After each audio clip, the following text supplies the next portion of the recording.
सो hi guys, कैसे हो आप लोग। बहुत अच्छे होंगे, मैं भी बहुत अच्छी हूँ। आप लोगों का मेरी मम्मी के चैनल पर स्वागत है और मम्मी जो आप लोग की न्यू स्टोरी लेके आ चुके हैं, तो चलो शुरू करते हैं। आप स्टोरी लेके आ गई हूँ, चलो शुरू करते हैं। ये भी दिल्ली कैंट की है।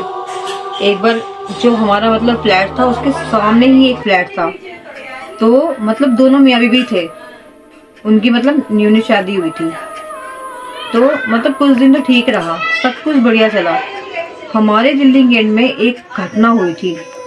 मतलब दिल्ली कैंट जैसे एरिया में एक वो था दूध बेचने, मतलब दूध जो देने आता है घर घर में, उसकी किसी ने गर्दन काट दी थी, तो वो बेमौत मरा था। इसकी कहानी है, बताती हूँ मैं आपको। तो न्यू शादी हुई थी उनकी। अब न्यू शादी हुई तो ऐसी चीजों पे तो जल्दी चीजें हावी होती है। अब जो उनका हस्बैंड था ना, वो चलाते थे ऑटो, और वो ज्यादातर नाइट में चलाते थे। तो एक दिन क्या हुआ, वो आते थे ऑटो चला के, मतलब करीबन 3-4 बजे, करीब 3:30 तक घर आ जाते थे। तो मतलब 2-3 दिन बाद जब आए ना वो घर पे, तो जो उनकी वाइफ थी ना, वो मतलब विंडो के पास खड़ी होकर किसी से बातें करती थी।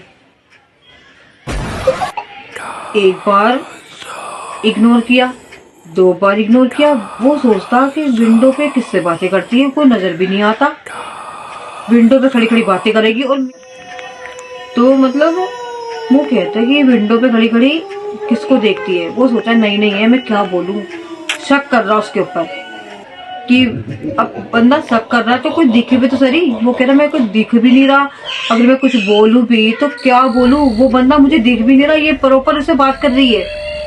हाँ, जैसे हम प्रॉपर बात करते तो नाड़ मुंडी हिलती है हमारी, उसकी भी हिल रही। उसको ये होश नहीं मेरा पति आ गया, मेरे पति ने खाना भी खा लिया, सब कुछ हो गया, वो लेट गया। उसको फिर भी होश नहीं है कि मैं अंदर आ जाऊं। जैसे मतलब 4 बजते के बाद ही, क्योंकि भगवान का टाइम हो जाता है, 4 बजे बंद होती विंडो और वो सो जाती आके। ऐसे एक हफ्ता बीता। एक दिन अपने मतलब ऐसे ही हुआ, 4 बजे विंडो मतलब बंद हुई, ऐसे ही वो आके सोई। सुबह उसके हस्बैंड ने पूछा कि ये विंडो पे तुम किससे बात करती हो। मतलब बहुत कहसनी हो गई, उसको बहुत बुरा मारा भी, और वो बहुत सुंदर सी गोरी चिट्टी।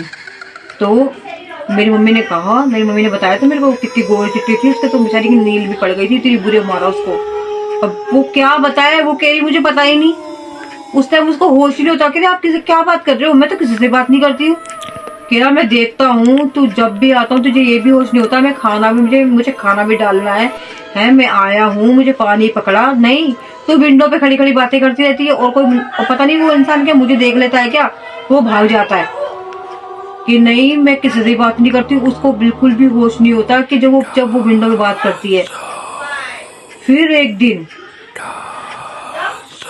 वहां पे फ्लैट में कोई रहता था, तो उसको वो ना ऑटो वाले को बुलाया कि देख तू मेरे यहाँ पे खड़ा हो और फिर मैं बताता हूँ किससे बात करती है। वो अच्छे मतलब कोई पंडित तरह के थे वो। तो उस दिन वो ऑटो लेके तो निकल गया। अब वो तो सोचे वो ऑटो लेके निकल गया, वो सीधा वहीं पे गया उनके घर पे और जाके विंडो पे बैठ गया, और सामने ही उनकी खिड़की दिखती थी।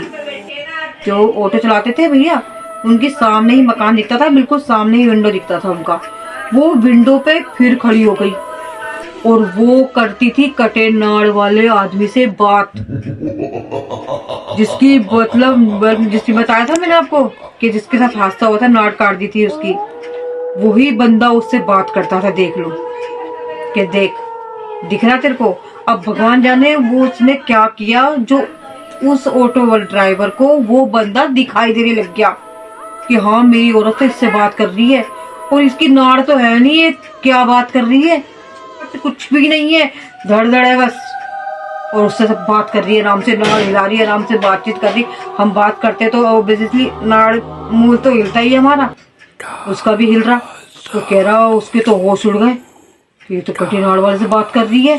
अब मैं क्या करूं, मेरे तो कोई सब गांव में रहते हैं, मैं किसे दिखाऊं इसको, ये तो भैया इसके पूरे वश में है, अब मैं किसको दिखाऊं। तो उसके हाथ जोड़ने लगे, देखो जी आपने मुझे दिखाया इसको, तो आप में तो कोई शक्ति होगी जब भी आपने मेरे को दिखाया, नहीं तो मुझे दिखी नहीं, ये आदमी तो मुझे नजर ही नहीं आ रहा था।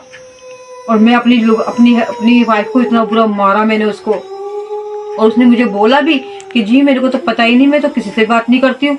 अब उस बेचारे को क्या पता ये इसके वश में है।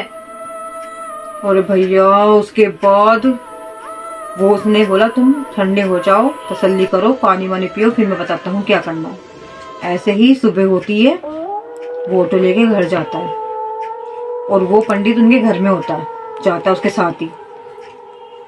4 कील लेके गया था वो विंडो पे ठोकने के लिए, मंत्र करके 4 कील विंडो पे ठोक दी उसको, और बिल्कुल उस विंडो को परमानेंट बंद कर दिया, परमानेंट मंत्रों से बंद कर दिया।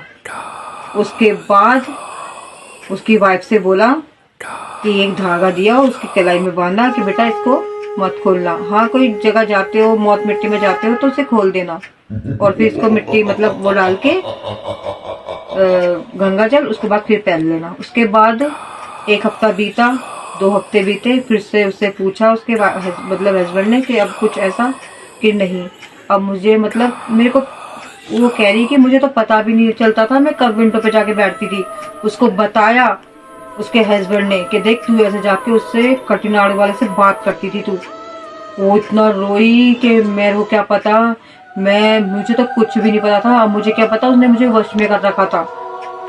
मुझे मतलब ना मुझे तो आपका आने का पता लगता, आपने मुझे मारा, सच में मुझे नहीं पता था कि मेरे साथ हो क्या रहा, और मेरे को लग भी रहा था कि मेरे साथ कुछ गलत हो रहा है। मुझे मतलब मैं अपने मतलब मेरे खुद के होशो आवाज में नहीं हूँ, उसको खुद को भी लगता था। वो कह रही मैं आपको बताती भी तो मैं क्या बताती जब मुझे खुद को समझ में नहीं आ रहा कि मेरे साथ क्या हो रहा है। ऐसे 2 हफ्ते बाद पूछा कि अब कुछ, कि नहीं अब कुछ नहीं।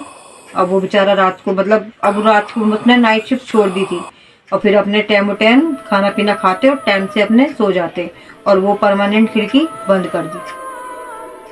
उस कटिनार के साथ भी इतना खतरनाक हादसा हुआ था, मतलब उसका गला ही काट दिया था किसी ने, वो उसी की आत्मा घूमती थी। बस आज की कहानी मेरी यही समाप्त होती है। और प्लीज कभी ऐसे कुछ हो जाए तो अपनी वाइफ पे विश्वास करा करो, उससे पूछा करा करो, ऐसे हाथ मत उठाया करो, आपसे मेरी गुजारिश है। सॉरी, मेरी वीडियो को कमेंट, लाइक, सब्सक्राइब सब कर दिया करो। धन्यवाद।